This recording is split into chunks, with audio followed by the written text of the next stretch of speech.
मेरा नाम गीतांजलि है और ये कहानी मेरी है।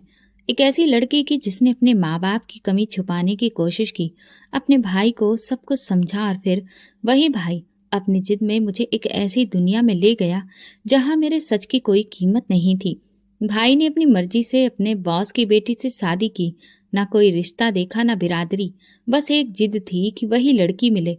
शादी के बाद भाई ने मुझे बताया कि अब हम उसके ससुराल के बंगले में रहेंगे। मैंने सोचा चलो ठीक है, भाई खुश है, शायद मुझे भी कोई प्यार, कोई इज्जत, एक नई बहन जैसा रिश्ता मिले। लेकिन जैसे ही उस बंगले का दरवाजा पार किया, मैंने पहली बार महसूस किया कि मैं वहां महल की मेहमान नहीं, बल्कि एक बोझ बनकर आई हूँ। बंगला क्या था, जैसे कोई फिल्मी महल हो, हर चीज चमकदार, कीमती और मेरे साधारण वजूद से बिल्कुल अलग। दीवारों पर अजीब सी खामोशी थी और फर्नीचर इतना कीमती कि उस पर बैठते हुए भी शर्मा जाओ। सोनिया कुछ और ही थी, उसके कपड़े, उसकी बातें और उसका लहजा, सब कुछ मेरे लिए नया और अजनबी था। पहले दिन ही अजीब सा गुजरा।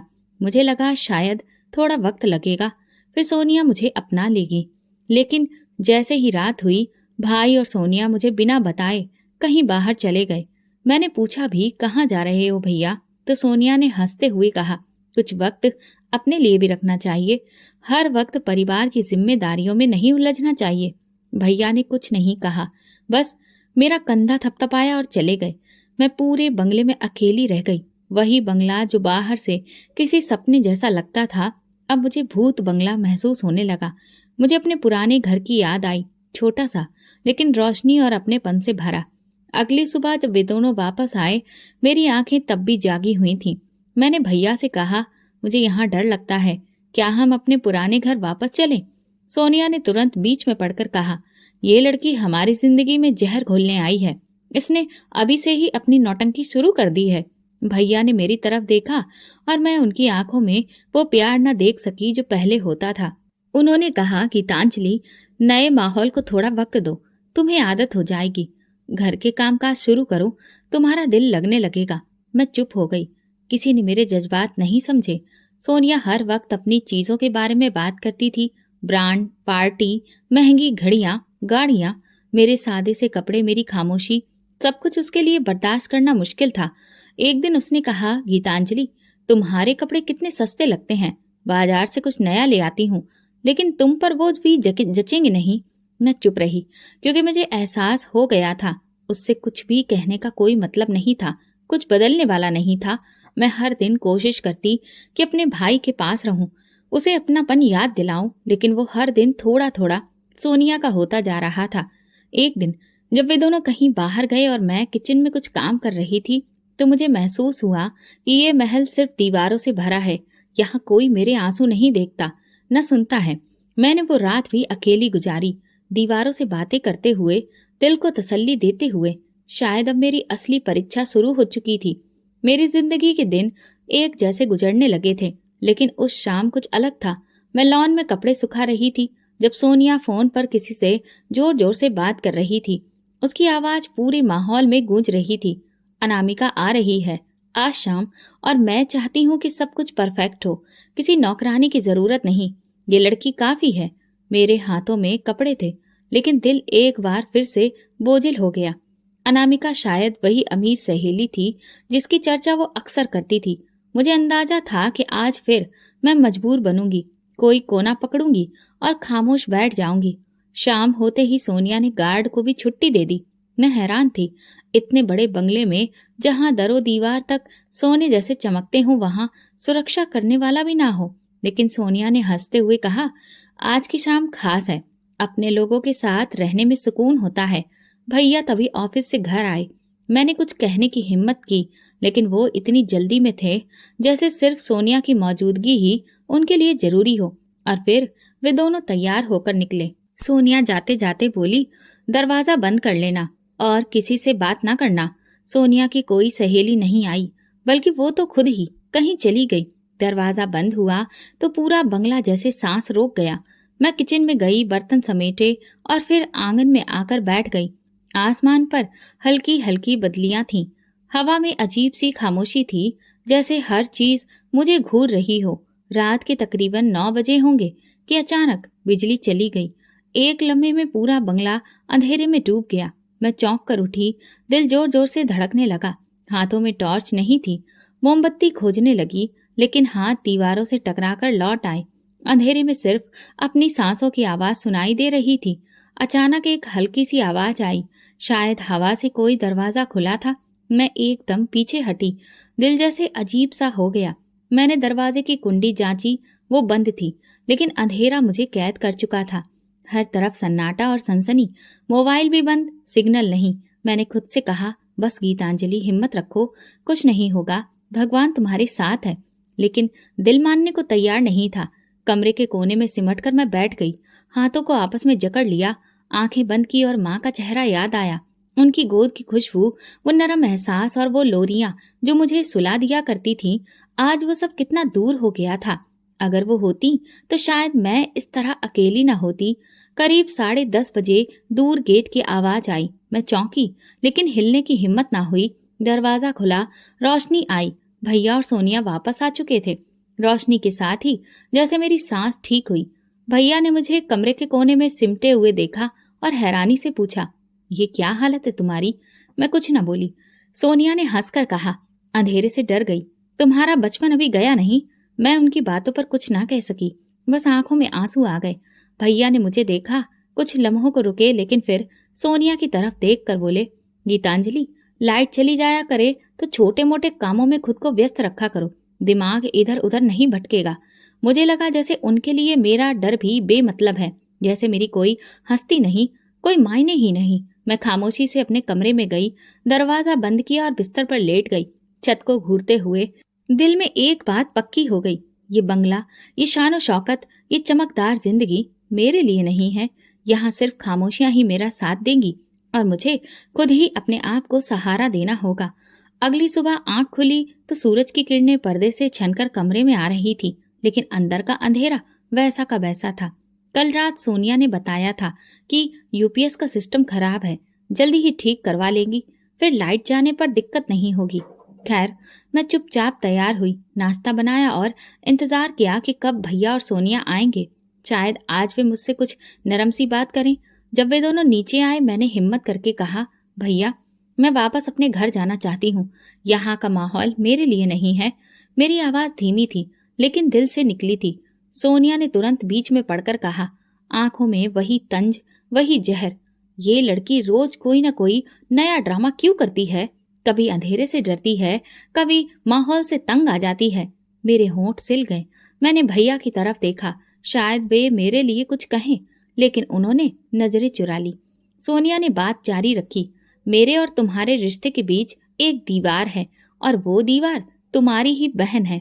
ये अगर यहाँ रही तो हम कभी खुश नहीं रह पाएंगे।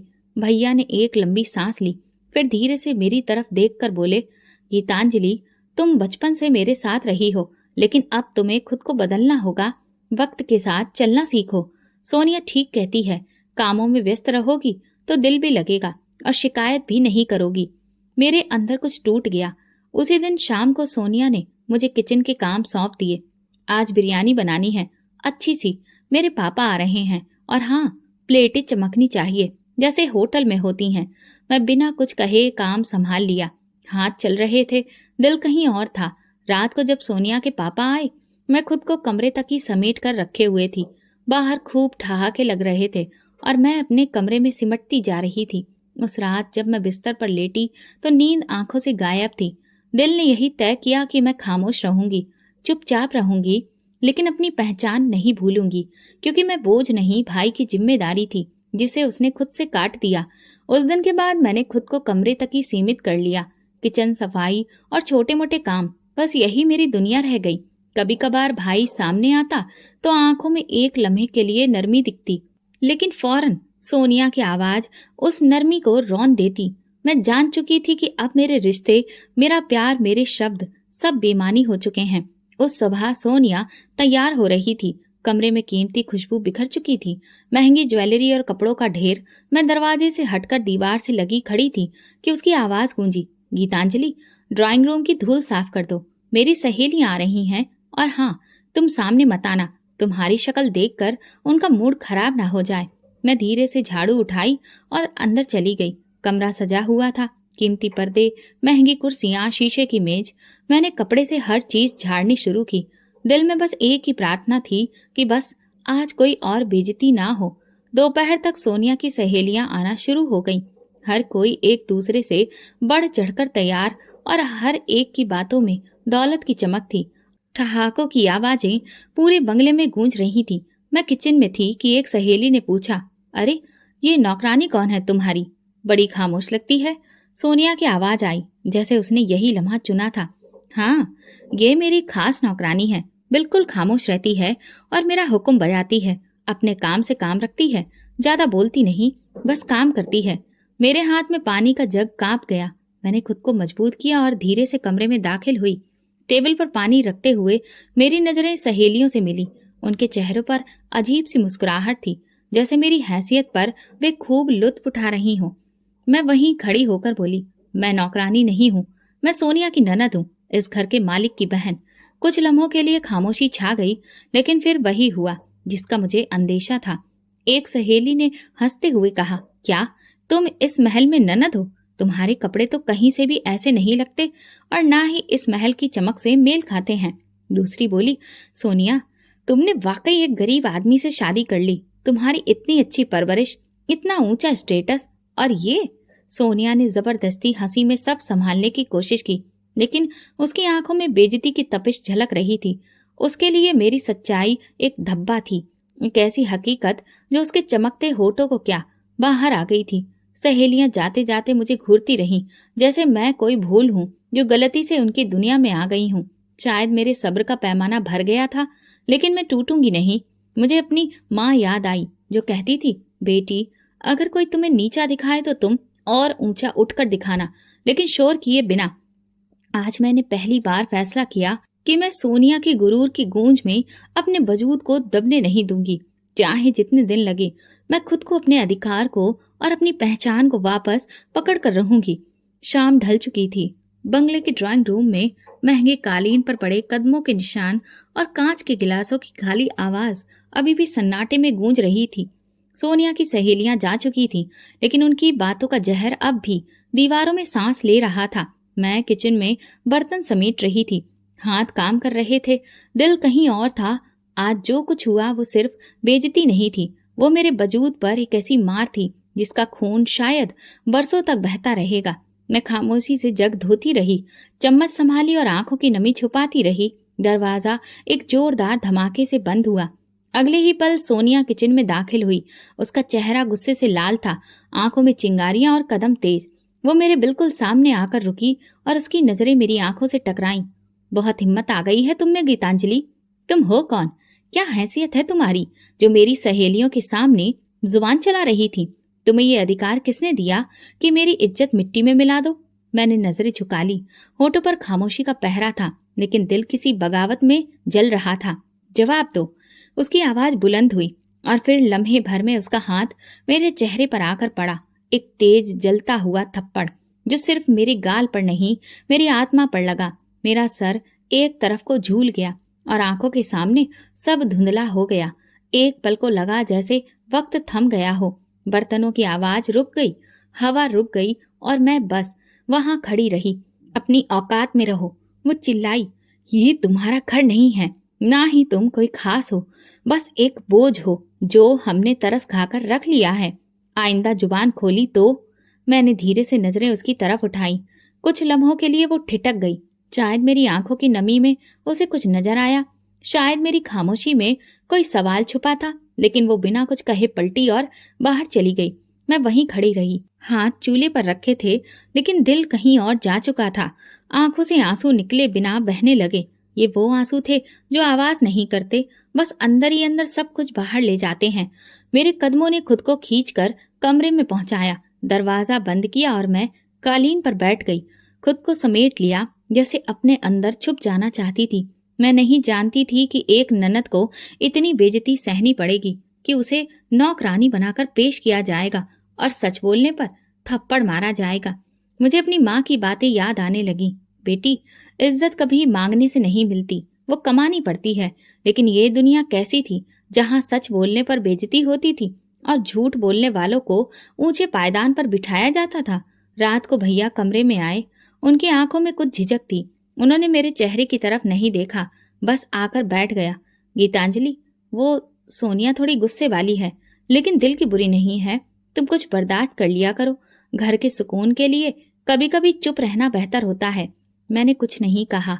उसकी बातों में मोहब्बत की झलक नहीं थी, बस समझौते की थी। मेरे गाल पर थप्पड़ का निशान अब भी जल रहा था और दिल में इज्जत का वो जख्म था जिसका कोई मरहम नहीं था। मगर मैं जानती थी ये आखिरी थप्पड़ नहीं था, आगे और इम्तिहान बाकी थे। ये जंग सिर्फ मेरी पहचान की नहीं, मेरी इज्जत की भी थी। और मैं खामोश लाचार ननद अब घमंड से लड़ना सीख रही थी, जो मुझे मिटाना चाहता था। लेकिन मैं मिट्टी नहीं थी। मैं वो बेटी थी जिसकी माँ ने दुआ में सिर झुकाया था।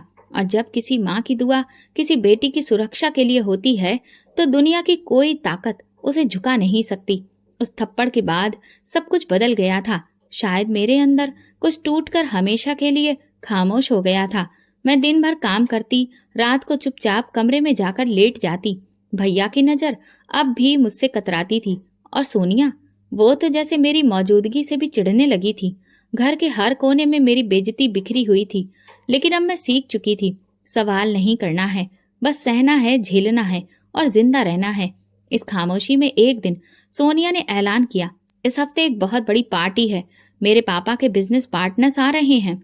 सब कुछ बेहतरीन होना चाहिए, समझी? मैंने हाँ में गर्दन हिला दी। उसकी बातों में ऐसा लहजा था जैसे वो किसी नौकरानी को हुक्म दे रही हो। भैया खामोश बैठे रहे, जैसे ये सब एक आम बात हो। सोनिया ने मुझे कामों की एक लंबी लिस्ट पकड़ा दी। किचन के खाने से लेकर मेहमानों के इंतजाम तक सब कुछ मेरे ही कंधों पर था। फिर पार्टी का दिन आया। मैंने सुबह से लेकर शाम तक बिना रुके काम किया। किचन पूरी तरह से धुआं धुआं था। आंखों में जलन, पैरों में दर्द, लेकिन दिल में खामोशी। शाम होते ही सोनिया अपनी सहेलियों के साथ तैयार होने लगी। उसकी ड्रेस खूब चमक रही थी। ऐसा लग रहा था जैसे चारों ओर रोशनी बिखेर रही हो। उसके चेहरे पर वही गुरूर था जो मेरे लिए अब जाना पहचाना हो चुका था। गीतांजलि, तुम भी हमारे साथ चलोगी? सोनिया ने अचानक कहा। मैं हैरान रह गई। उसकी आवाज में नरमी नहीं थी, बल्कि एक साजिश छुपी थी। भैया ने एक लम्हे को मेरी तरफ देखा, फिर धीरे से बोला, चलो गीतांजलि, तुम अकेली डरती हो ना, साथ चलो। मैंने खुद को तैयार किया। शायद वाकई कुछ बदल जाए, शायद भैया को फिर से मेरी कदर याद आ जाए। मैं मामूली से कपड़े पहनकर तैयार हुई। मेरे पास महंगे ड्रेस नहीं थे और सोनिया ने कभी कुछ लाकर दिया भी नहीं था। जब हम पार्टी में पहुंचे तो वहां सब कुछ बहुत आलीशान था। ढेर सारी चमचमाती रोशनियां, मेहमानों की चहल पहल, हर तरफ शानदार नजारा बिखरा हुआ था। हमारे मेज पर पहुंचते ही सोनिया ने मेरा हाथ पकड़कर रोका। गीतांजलि, तुम उस कोने वाली टेबल पर बैठ जाओ, ज्यादा सामने मत आना और किसी से बात मत करना। मैं चुपचाप वहां चली गई। टेबल पर अकेली बैठी रही। आवाजों का शोर था, लेकिन मेरे आसपास एक खामोश घेरा था, जैसे कि मैं वहां पर मौजूद ही ना हूं। थोड़ी देर के बाद एक मेहमान हमारी मेज के करीब आया और सोनिया की तरफ इशारा करके पूछा, ये लड़की कौन है? सोनिया ने मुस्कुराकर कहा, ओह, ये हमारी पुरानी हेल्पर है। घर के कामकाज में हाथ बटाती है, बहुत वफादार है। मेरे हाथ कांपे, लेकिन दिल में एक बार फिर वही खालीपन उतर आया। मेरा दिल चाहा कि उठकर सबको बता दूं कि मैं कोई नौकरानी नहीं, इस घर के मालिक की बहन हूँ। लेकिन मेरी जुबान जैसे बंद हो चुकी थी। मैं वहीं बैठी रही, नजरें झुका ली और आंखों से एक के बाद एक आंसू बहने लगे। उसी पल एक नरम सी आवाज मेरे कानों से टकराई, आप ठीक हैं? मैंने सिर उठाकर देखा तो एक नौजवान मेरे सामने खड़ा था। लंबा कद, संजीदा चेहरा और आंखों में वो नमी जो ना जाने कितनी मुद्दतों से मुझे किसी की आंखों में देखने को नहीं मिली थी। मैंने हाँ में सिर हिलाया। उसने कुर्सी खींचकर मेरे सामने बैठते हुए कहा, मेरा नाम सिद्धार्थ अरोड़ा है। आप बहुत उदास लग रही हैं, क्या मैं कुछ मदद कर सकता हूँ? मैंने सिर झुका लिया। मेरे आंसू रुकने का नाम नहीं ले रहे थे। दिल चाहता था सब बता दूं, लेकिन जुबान साथ नहीं दे रही थी। मैं बस उठी और उसकी तरफ देखे बिना एक और खाली कमरे की तरफ चली गई। सिद्धार्थ वहीं बैठा रहा, शायद हैरान था या कुछ समझने की कोशिश कर रहा था। मेरे दिल में उसकी मौजूदगी एक नए सवाल की तरह हो गई थी, जैसे बरसों से बंद दरवाजे पर किसी ने धीरे से दस्तक दी हो। लेकिन मैं जानती थी जिंदगी मुझे आसानी से खुशी नहीं देगी। वापसी पर सोनिया के चेहरे पर किसी जीत के जैसी मुस्कुराहट थी, जैसे उसने कोई बहुत कामयाब खेल खेला हो। भैया ने मेरी तरफ देखा। शायद उन्होंने कुछ महसूस किया, शायद वो कुछ कहना चाह रहे थे, लेकिन वही पुरानी खामोशी, वही बेबसी भरी निगाहें। रात को बिस्तर पर लेटी तो सिद्धार्थ का चेहरा बार बार नजरों के सामने आ रहा था। उसकी वो नरम आवाज, वो सवाल, उसका मेरे सामने बैठ जाना, ये सब कुछ मेरे लिए नया था। मैं नहीं जानती थी कि वो कौन है, कहाँ से आया है या उसकी नीयत क्या थी, लेकिन दिल के किसी कोने में एक उम्मीद ने जन्म लिया था। क्या ये उम्मीद मेरा नया इम्तिहान बनेगी, अंधेरे में कोई रोशनी बनेगी? ये तो अब वक्त ही बता सकता था, लेकिन इतना जरूर जानती थी कि उसके एक लम्हे ने मेरे जख्मों पर एक मरहम सा लगाया था, और ये मेरे लिए किसी दुआ से कम नहीं था। सिद्धार्थ की नजर ने जो सवाल मेरे दिल में पैदा किया था, वो अगले कई दिनों तक मेरी खामोशी में घुसता रहा। उसे एक मुलाकात ने जैसे मेरे अंदर कुछ अजीब सा पैदा कर दिया था। 2 दिन बाद सोनिया किसी से कॉल पर बात कर रही थी। उसकी आवाज तेज थी और उसके शब्द मुझे कांच की तरह चुभ रहे थे। जी सिद्धार्थ, वो गीतांजलि? अरे वो तो दरअसल शादीशुदा है, उसका पति दूसरे शहर में रहता है। बस उनके बीच में कुछ मैटर है, इसीलिए वो यहाँ पर है। मैं किचन में काम करते हुए जैसे पत्थर की हो गई।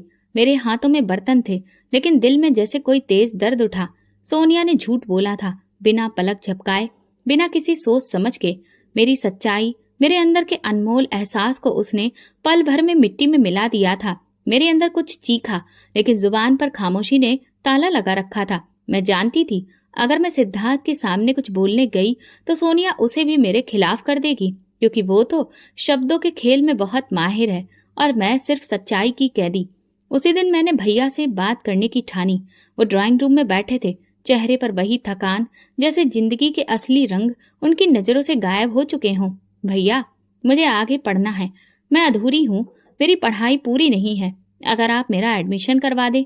उन्होंने मेरी तरफ देखा, कुछ कहना चाहा, मगर सोनिया की आवाज पीछे से आई। पढ़ाई? इस उम्र में और यहाँ रहकर? पहले घर के काम सीख लो, फिर सपने देखना। भैया चुप रहे। मेरी रिक्वेस्ट, मेरी इच्छा बस एक बात में ही कुचल दी गई।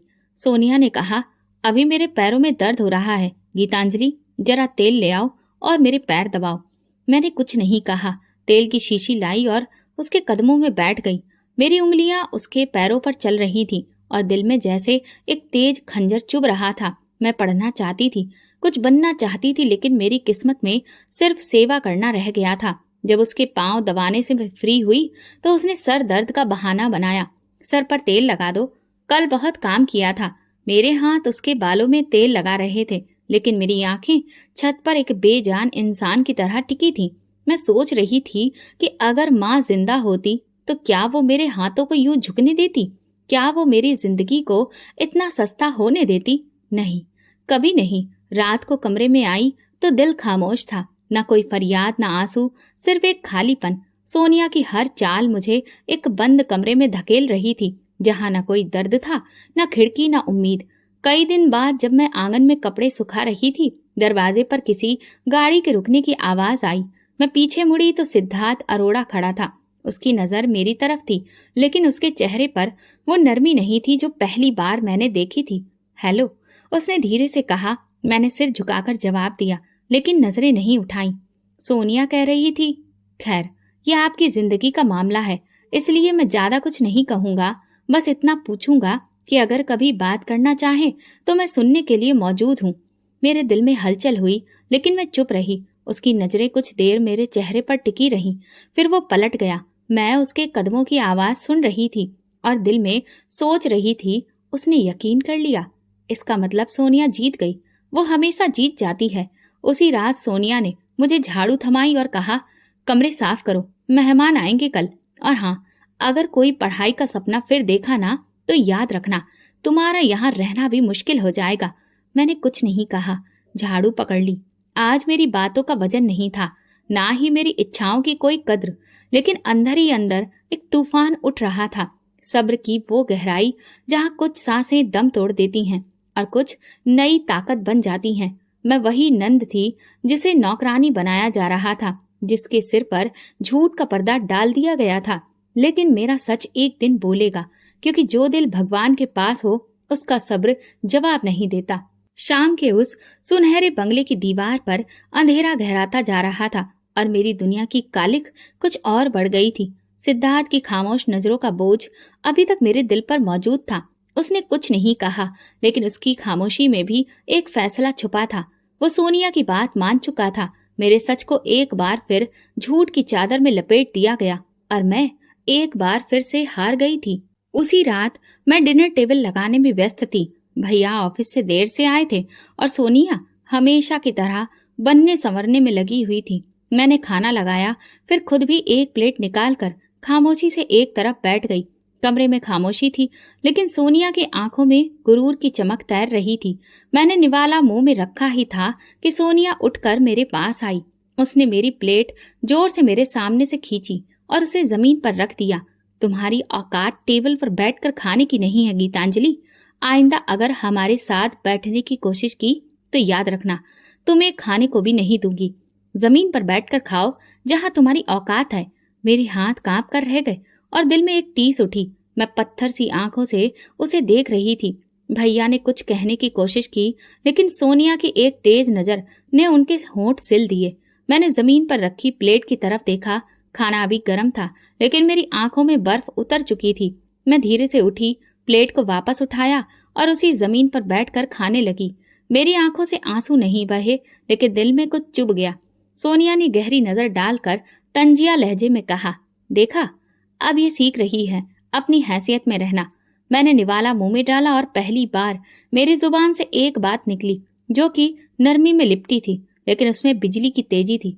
भगवान से डरो सोनिया, ये दुनिया हमेशा की नहीं। जो गुरूर तुम अपने लहजे में लेकर चलती हो, एक दिन वही तुम्हें मिट्टी में मिला देगा।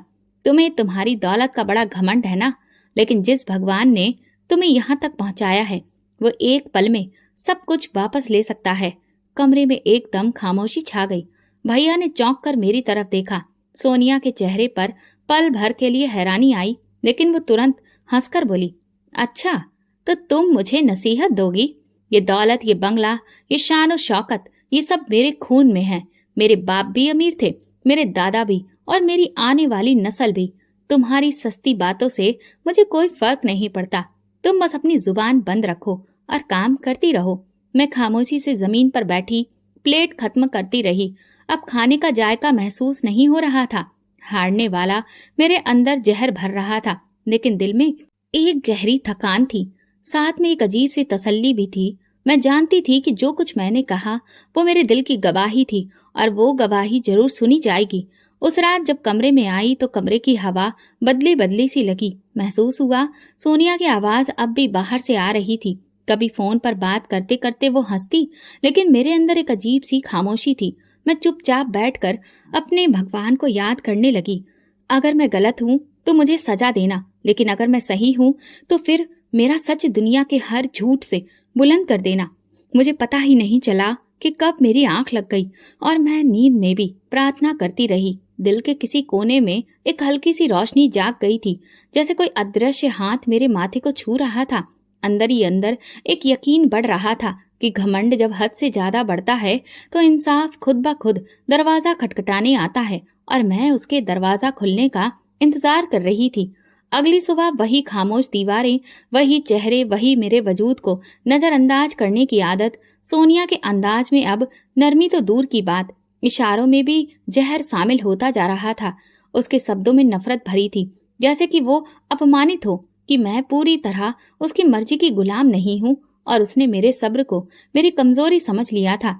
उसी दिन सुबह के वक्त सोनिया अपनी माँ के घर से लौटी। उसके साथ एक नन्हा सा कुत्ता था, सफेद रंग का, जिसकी गर्दन में नीले रंग का रिबन बंधा था और आंखों में वही गुरूर था जो उसकी मालकिन की नजरों में देखा जा सकता था। ये ब्राउनी है, मेरा बच्चा, सोनिया ने सबको बताया। अब ये भी इसी घर का हिस्सा है और जो इस घर में रहेगा उसको मेरे ब्राउनी की देखभाल करना सीखना होगा। भैया ने बिना कुछ कहे सिर हिला दिया। मैं चुप खड़ी रही, कुत्ते को देखती रही। जब वो सोफे पर चढ़कर मेरी तरफ घूरने लगा तो जैसे मुझे लगा कि वो जान गया है कि मैं इस घर में सबसे कमतर हूँ। शाम को जब सब खाने के मेज पर बैठे, मैं हमेशा की तरह अलग कोने में जमीन पर बैठी अपनी थाली में निवाला बना रही थी कि सोनिया की नजरें बार बार मुझ पर थी। उसके चेहरे पर एक अजीब सी चमक थी, जैसे वो कुछ सोच रही हो। अचानक उसने सीटी बजाई और ब्राउनी को आवाज दी, आओ बेटा, जरा हमारी गीतांजलि की मोहब्बत भी चख लो। मैंने चौंक कर उसे देखा। ब्राउनी मेरे पास आया। उसने मेरी प्लेट की तरफ मुंह बढ़ाया। मैं पीछे हटाना चाहती थी, लेकिन सोनिया ने हाथ के इशारे से उसे बढ़ने दिया। कुत्ता प्लेट के करीब आया और एक झटके में उसने मेरे निवाले को खाना शुरू कर दिया। मेरी आंखों के सामने अंधेरा छा गया। मैं एक पल को खुद को संभालने की कोशिश करने लगी, लेकिन दिल जैसे किसी ने निचोड़ दिया हो। वो प्लेट जिसमें मेरी इज्जत थी, जहां मेरे भगवान की दी हुई रोटी थी, उसे इस कुत्ते के झपट जाने से गंदा कर दिया गया था और मैं बस तमाशा बनकर रह गई थी। सोनिया ने ठहाका लगाया, मेरे ब्राउनी का झूठा खा लो, शायद तुम्हारे अंदर थोड़ा कायदा आ जाए। देखो ना, ये भी मेरे टुकड़ों पर पलता है और मेरे कदमों में बैठकर अपनी दुम हिला पाता है। तुम भी इसकी तरह एहसान मानना सीखो। मेरे हाथ कांपने लगे। मैंने प्लेट एक तरफ सरकाई और धीरे से कहा, ये तुमने अच्छा नहीं किया। क्या बोली? उसकी आवाज बुलंद हो गई। अब तुझे मेरे कुत्ते से भी तकलीफ है? तू इस घर में रहती हो, खाती हो और जुबान चलाती हो। मैंने आंखें बंद की। दिल में एक भारी तूफान लिए खामोश थी। मैं चाहती थी कि सब कुछ ठीक हो जाए, सब कुछ बता दूं भैया को, सिद्धार्थ को और इस दुनिया को, लेकिन मैं जानती थी कि मेरे शब्द अभी सुने नहीं जाएंगे। मुझे अभी सब्र करना था, क्योंकि कुछ इम्तिहान अभी पूरे नहीं हुए थे। मैं उठी और प्लेट वहीं छोड़ दी। कमरे से निकलते वक्त मेरी आंखों में आंसू नहीं थे, लेकिन आत्मा पर बोझ भर चुका था। मैं भगवान को याद करके रोने लगी। मेरे अंदर का शोर बढ़ रहा था, लेकिन मैंने उसे शांत करने की कोशिश की। मैं जानती थी कि मेरी लाचारी अब चरम सीमा पर पहुंच चुकी थी, जहां इससे ज्यादा बेइज्जती और क्या हो सकती थी कि मेरी थाली में कुत्ता खाए और मैं कुछ ना कह सकूं। ना तो आंखें नम हुई, ना कोई शब्द मेरे दिल को तसल्ली देने आया। कुत्ते के झूठे निवाले ने मेरी इंसानियत को ऐसा कुचला था, जैसे कोई राह चलते पत्थर को ठोकर मारकर आगे बढ़ जाए। मगर मैं अभी भी वही गीतांजलि थी, खामोश, सब्र करने वाली और यकीन से बंधी हुई। अगली सुबह रोजाना के मुकाबले और भी ज्यादा मैं खामोश थी। मैं नाश्ते की तैयारी कर चुकी थी। सोनिया अपने कमरे से निकली तो उसके हाथ में महंगे ब्रांड के जूते थे और उसके चेहरे पर वही सुकून, वही शक्ति जो मेरी दुनिया हिलाने के लिए तैयार थी। वो ड्राइंग रूम में आई और मुझे सामने बुलाकर खड़े होकर जूते जमीन पर रख दिए। गीतांजलि, इन पर कुछ मिट्टी लग गई है, साफ कर दो जल्दी, मुझे देर हो रही है। मैं एक पल चुप रही। उसके कदमों के करीब रखे जूते को देखा और दिल के अंदर कुछ अजीब सा हिलने लगा। मैंने धीरे से कहा, मैं जूते साफ नहीं करूंगी। मैंने कभी किसी का जूता नहीं उठाया और ना ही अब उठाऊंगी। मैं यहाँ नौकर नहीं हूँ सोनिया। शायद पहली बार मेरे अंदर की खुददारी झलकी। सोनिया के चेहरे पर पल भर के लिए हैरानी थी, लेकिन वो फौरन दब गई। उसके नाजुक हाथों में गुस्सा था। उसने एक कदम आगे बढ़ाया। क्या कहा? तुम मुझे इनकार कर रही हो? उसने दांत पीसते हुए कहा। तुम जैसे लोग जिन्हें मैं अपने कदमों तले बिठा दूं, वो जुबान चला रहे हैं। तुम्हें खाने को दे रही हूँ, रहने को जगह दे रही हूँ, और तुम मेरी इज्जत के सामने इनकार कर रही हो। मैंने उसकी बात खामोशी से सुनी, आंखें नीचे किए, लेकिन दिल में एक अजीब सी लहर उठी। मेरी खामोशी उसके घमंड को जलाने लगी थी। मैं मुफ्त की रोटियां नहीं तोड़ती सोनिया, मैं काम करती हूँ, इज्जत से जीती हूँ। तुमने अगर मुझे यहाँ रखा है तो मजबूरी में नहीं, मेरे भाई की बहन होने के नाते। मैं तुम्हारे कदमों की जूती नहीं हूँ। मेरी बात अभी पूरी भी नहीं हुई थी कि उसने एक झटके से अपनी जूती उठाई और मेरे पेट पर जोर की ठोकर मारी। मैं पीछे लड़खड़ाई, जमीन पर गिर पड़ी। कमर के नीचे फर्श की चोट ने एक लम्हे को सांस रोक दी। तुम्हारी इतनी औकात कि मेरे सामने जुबान चलाओ? उसने गुस्से से कहा। तुम अब मेरे पैरों की जूती भी नहीं रही। तुम तो वो मिट्टी हो जो मैं रोज अपने कदमों से रौंदती हूँ। तो अब तुम्हें अपनी औकात याद दिलानी पड़ेगी। मेरी सांसें उखड़ गईं, लेकिन मैं खामोश रही। दिल से एक आह निकलने वाली थी, लेकिन मैंने उसे अंदर ही रोक लिया। आंखों में आंसू नहीं थे, सिर्फ एक खामोश आग सुलग रही थी। भाई आंगन में आ चुका था। उसने हमें देखा, लेकिन मुंह से कुछ भी कहने की हिम्मत नहीं हुई। उसकी आंखें किसी बुझी हुई रोशनी की तरह झुकी थी और वो बस पलट गया। उसे देखकर एक बार फिर मुझे यकीन हो गया कि मेरे साथ कोई नहीं खड़ा है सिवाय मेरे भगवान के। मैं धीरे से उठी, फर्श से खुद को सहारा दिया और सीधे जाकर कमरे में बंद हो गई। पीछे सोनिया की आवाज आ रही थी। इस ठोकर से याद रखो इस दिन को गीतांजलि। अब अगर कभी आंख दिखाई तो बाहर निकाल दूंगी। दरवाजा बंद करके मैं कमरे के अंधेरे में बैठ गई। न कोई शिकवा न कोई फरियाद, पूरे शरीर में दर्द था और दिल में बस एक ही सवाल, आखिर भगवान कब मेरे लिए अदालत का दरवाजा खुलेगा, कब ये जुल्म रुकेंगे। अब मैं हर पल इंसाफ के लम्हे गिन रही थी। हर सांस, हर जख्म, हर आंसू मेरा इंतजार कर रहा था, क्योंकि मेरा यकीन अब पक्का हो चुका था कि जो जमीन पर गिराया जाए उसे आसमान से उठाने वाला मौजूद होता है। मैं अच्छे से जानती थी कि जूते और ठोकरें इंसान को नहीं, वक्त को बदलती हैं, और अब वक्त बदलने वाला था। अगली सुबह मौसम काफी ठंडा था। आसमान पर हल्के हल्के बादल छाए थे। सोनिया के अंदाज में जैसे कोई नया तूफान छू गया था। उसकी आंखों में कुछ और ही तमाशा करने की चमक थी। मैं सब महसूस कर रही थी, लेकिन फिर भी चुपचाप अपने काम में लगी रही। यही मेरी आदत बन चुकी थी, खामोशी से मेहनत करना। अचानक मुझे लगा जैसे किसी ने मेरे गले में कोई फंदा डाल दिया हो। जैसे ही मैं पलटी, देखा तो सोनिया मेरे पीछे खड़ी थी और उसके हाथ में चमड़े का एक पट्टा था, वही जो वो अक्सर ब्राउनी अपने पालतू कुत्ते के लिए लाती थी। वो मेरे गले में पट्टा डालने की कोशिश कर रही थी। नहीं, वहां पर भैया नहीं थे, न कोई और जो ये तमाशा देखकर कुछ कह सके। दीवारें बस इस जुल्म की गवाह बनी बैठी थी। बोलो गीतांजलि, आज मेरी बात काट कर दिखाओ, वरना ये पट्टा तेरे गले से कभी नहीं निकलेगा। उसकी आवाज अब दहाड़ में बदल चुकी थी। मेरी आंखों से आंसू बहने लगे। जुबान बंद थी, गला सूख गया था, लेकिन दिल अंदर ही अंदर चिल्ला रहा था। मैं इंसान थी, मगर मेरे साथ जानवर के जैसा सुलूक किया जा रहा था। सोनिया ने मुझे उस लम्हे में मेरी तमाम हदों से गिरा दिया था। बेइज्जती की वो आखिरी सीढ़ी थी जिस पर मैं खड़ी थी, और नीचे सिर्फ अंधेरा था। मैं कल से पट्टा हटाने की कोशिश करती रही, मगर वो मजबूती से बंधा था। सोनिया ने ठहाका लगाया। अब समझी अपनी जगह। ये पट्टा तेरे गुरूर के लिए है, तेरी जुबान के लिए और तेरे सपनों के लिए। तेरी यही औकात है गीतांजलि। मैं वहीं जमीन पर गिरी पड़ी रही। गला फाड़ कर नहीं चिल्लाई, बल्कि अंदर ही अंदर टूट कर मेरी सिसकियां निकलने लगी। कोई नहीं था उन्हें सुनने वाला। सोनिया कमरे से बाहर निकल गई, पट्टा मेरे गले में छोड़कर। उसकी चाल में वही गुरूर, वही जीत थी। उसने जो करना चाहा था कर दिखाया था। अब मैं महज एक खामोश वजूद थी, जिसे बेइज्जती के खूंटे से बांध दिया गया था। मेरे शरीर में ताकत नहीं बची थी। मैं वहीं जमीन पर भगवान को याद करके रोती रही।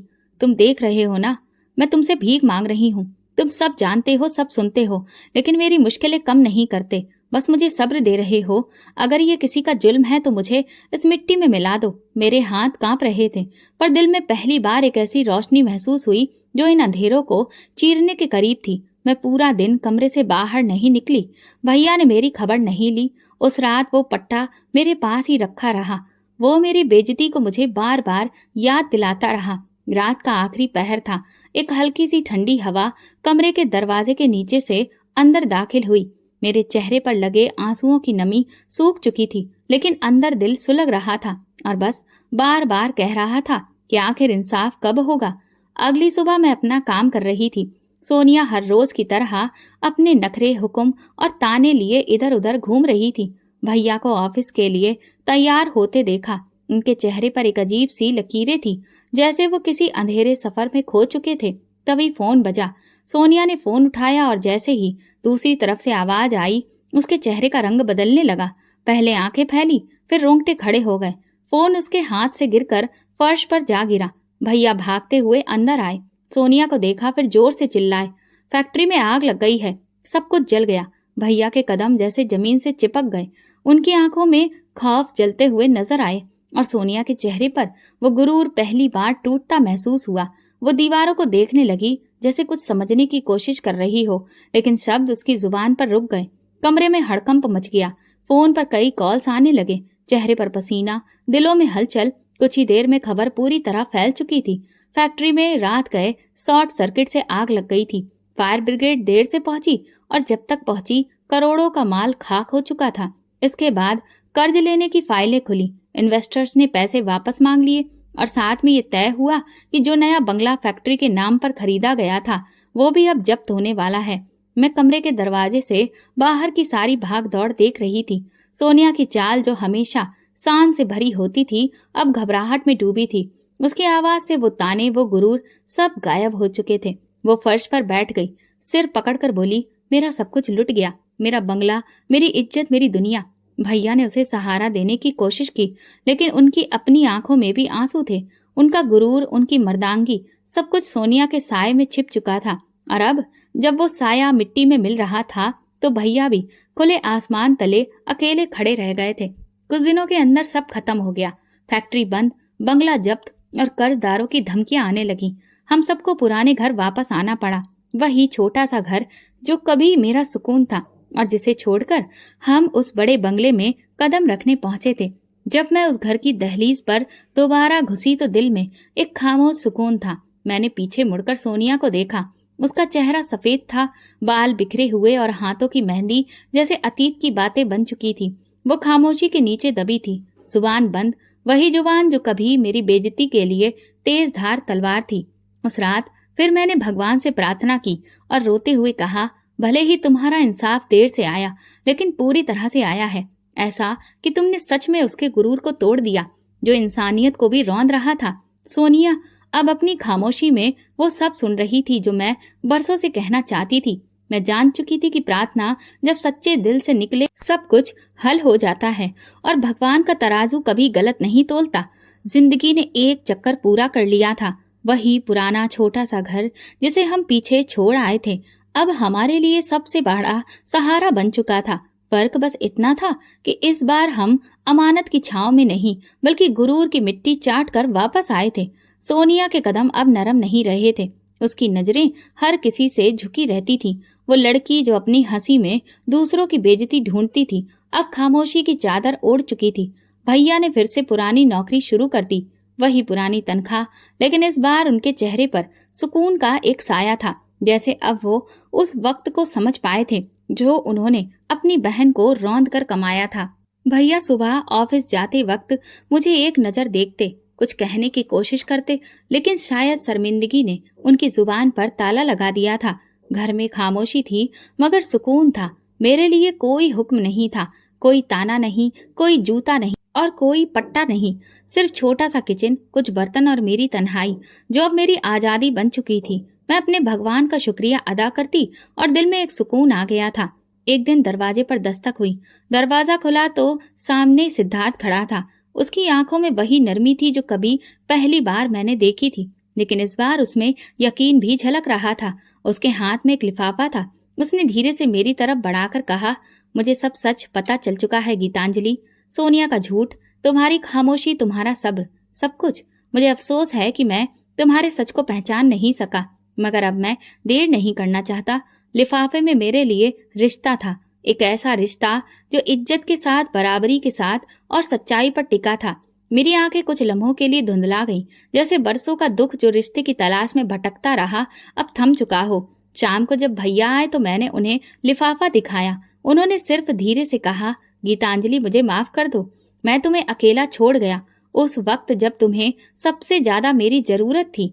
मैंने उनसे धीरे से कहा, मैंने तुम पर कभी इल्जाम नहीं लगाया भैया, मैं तो बस भगवान से ही इंसाफ मांगती रही। फिर हमारी शादी सादगी से हुई, शोर शराबे से नहीं। सिद्धार्थ ने मुझे वो इज्जत दी जो कभी शब्दों में भी समेटी नहीं जा सकती। उसकी माँ ने मुझे अपनी बेटी जैसा बनाया और उनके घर में पहली बार मुझे ये महसूस हुआ कि मैं भी कोई वैल्यू रखती हूँ, कि मेरी बात का भी कोई मोल है, मेरे वजूद की भी कदर है।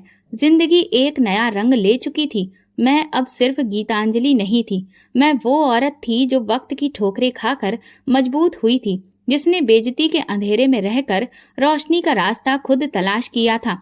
एक रोज मैं अपनी नई जिंदगी के आंगन में बैठी प्रार्थना कर रही थी कि दरवाजे पर किसी की आहट हुई। बाहर निकली तो सोनिया खड़ी थी। उसके कपड़े बिल्कुल सादे सिंपल थे, आंखें बुझी हुई और हाथ कांप रहे थे। गीतांजलि, उसकी आवाज टूटी हुई थी, मैं बस ये देखने आई थी कि तुम खुश हो। मैंने उसकी तरफ देखा, चुपचाप। दिल में कुछ टूटा नहीं, कुछ जला नहीं, बस एक ठंडी सांस आई। मैंने धीरे से कहा, हाँ बहुत खुश हूँ, क्योंकि मेरे भगवान ने देर की लेकिन अंधेर नहीं किया। जब कोई अपने भगवान के सामने सर झुकाता है तो दुनिया वालों का गुरूर खुद ही झुक जाता है। सोनिया की आंखों से आंसू बहने लगे। वो पलटकर चली गई और मैं दरवाजे पर खड़ी उसकी धीमी चाल को देखती रही। ये कहानी खत्म नहीं हुई थी। मैं अब एक निशान बन चुकी थी, उन औरतों के लिए जो जुल्म सहकर भी जुबान बंद रखती हैं, उन लोगों के लिए जो सच को दबाने की कोशिश करते हैं, उन दुआओं के लिए जो बंद कमरों में मांगी जाती हैं, और इंसाफ के लिए जो एक आवाज बनकर आसमानों से उतरती है। मैं गीतांजलि हूँ और ये मेरी सच्ची कहानी है। दोस्तों, अगर आपको हमारी कहानी पसंद आई हो तो प्लीज कमेंट करके जरूर बताइए और इस वीडियो को ज्यादा से ज्यादा लाइक और शेयर जरूर करिए। अगर आप चैनल पर नए हैं तो सब्सक्राइब करें और नोटिफिकेशन बेल दबाएं ताकि अगली अपडेट सबसे पहले आपको मिले। धन्यवाद।